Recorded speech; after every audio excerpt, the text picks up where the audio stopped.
কি হলো? মস্তান ভাই বিষ খাচ্ছে নাকি? এই মস্তান ভাই বিষ খেও না, এত তাড়াতাড়ি মরো না, আমার গাঁজা খেতে হবে এখনো। তুমি সারা জীবন আমার সাথে থাকবে তো? আরে হ্যাঁ, তোমার সাথে সারা জীবনই থাকবো, কিন্তু তুমি আমাকে কখনো ছেড়ে যাবে না তো? আরে না বাবা, মস্তান ভাইয়ের স্টোরি ভিডিওতে আলাদা একটা ক্যারেক্টার চলে চলো এসেছে। এখান থেকে। তুমি কি জানো এই 1.5 বছর আমার কি হাল হয়ে গিয়েছে? তোমরা কি জানো এই 1.5 বছরে কি হয়েছে? ওর চুলের রং লাল হয়ে গেছে কালো থেকে, ওর দাঁত লাল হয়ে গেছে সাদা থেকে। আহ কি কষ্ট। আরে শুনে তো যাও। আরে তিশা,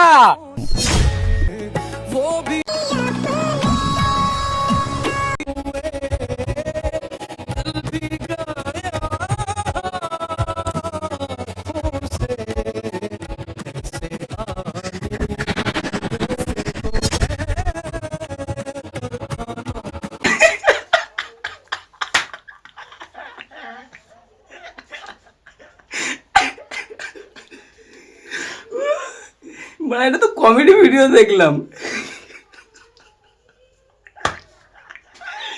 বা এটা স্যাড স্টোরি ভিডিও না কমেডি ভিডিও বুঝতেই পারলাম না, মালটা লাস্টে চুদেই গেল।